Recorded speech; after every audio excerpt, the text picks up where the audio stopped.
Buenas tardes, mi nombre es Yajaira Granda. Vamos a hablar referente a las garantías jurisdiccionales.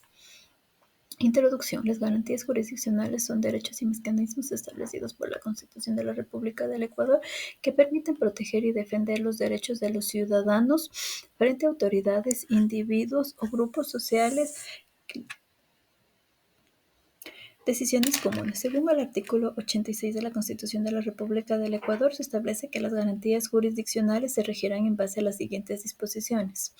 Estas pueden ser aplicadas por cualquier persona, comunidad, pueblo o nacionalidad, donde se encuentre reconocida la Constitución. El juez o la jueza del lugar donde se origina esta acción o omisión, donde se produce sus efectos lugares, será competente para conocer las garantías jurisdiccionales.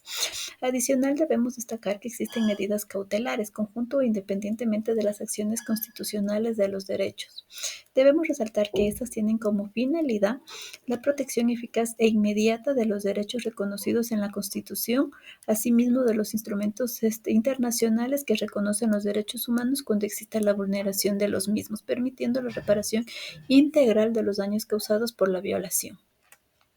Dentro de estos tenemos la acción de protección. Esta acción tiene como objeto el amparo directo y eficaz de los derechos reconocidos en la Constitución y tratados internacionales de derechos humanos, que pueden ser vulnerados ya sean por personas públicas no judiciales que supongan la privación del derecho o goce de estos ejercicios constitucionales.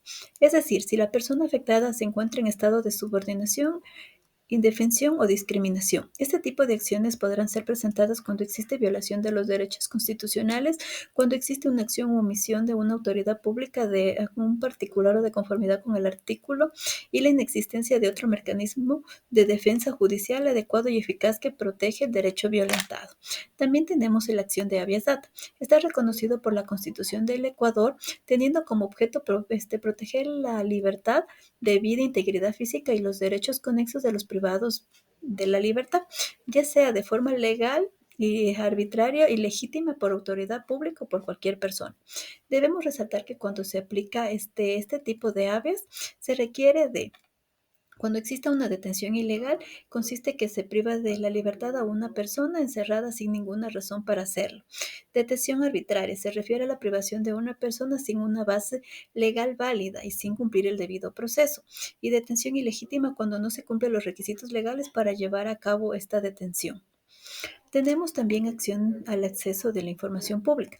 Esta se encarga de garantizar la información pública que ha sido denegada expresa o tácitamente cuando se creyera que la información proporcionada no es completa o ha sido alterada, o cuando se haya negado el acceso físico a las fuentes de información. En caso de que se solicita una información con carácter reservado o confidencial, esta debió haber sido declarada con anterioridad a petición de la autoridad competente. Asimismo, se debe destacar que no se podrá acceder a información estratégica y de intereses sensibles de empresas públicas. Tenemos la acción de habeas data.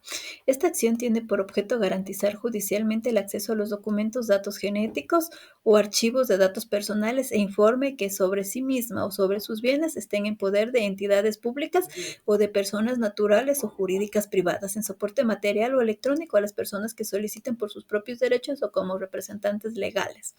En caso de ser datos sensibles cuyo archivo deberá estar autorizado por la ley o por la persona titular de adopción de medidas de seguridad necesarias.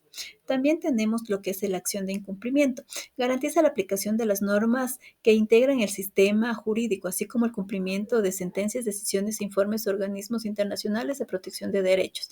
Esta acción se interpondrá ante la Corte Constitucional cuando la norma, sentencia, decisión e informe de cumplimiento se consiga una acción que debe hacerse o no hacerse, ya sea esta expresa o exigible. Para destacar, la sala de admisiones se admitirá o inadmitirá conforme lo establecido en los artículos precedentes. Acción extraordinaria de protección. Esta acción se aplica cuando se procede contra sentencias o autos definitivos que se hayan violado por acción de emisión de los derechos constitucionales y se interpondrá ante la Corte Constitucional. Debemos destacar que esta puede ser interpuesta por cualquier persona o grupo de personas que hayan sido debido a un proceso de las mismas o un procurador judicial. Conclusiones. Debemos destacar que es importante conocer y aplicar las garantías jurisdiccionales, ya que son instrumentos de la Constitución y disposición de las personas, ya sean naturales o jurídicas. Podemos concluir que las figuras jurídicas poseen un carácter preventivo y reparador. Gracias.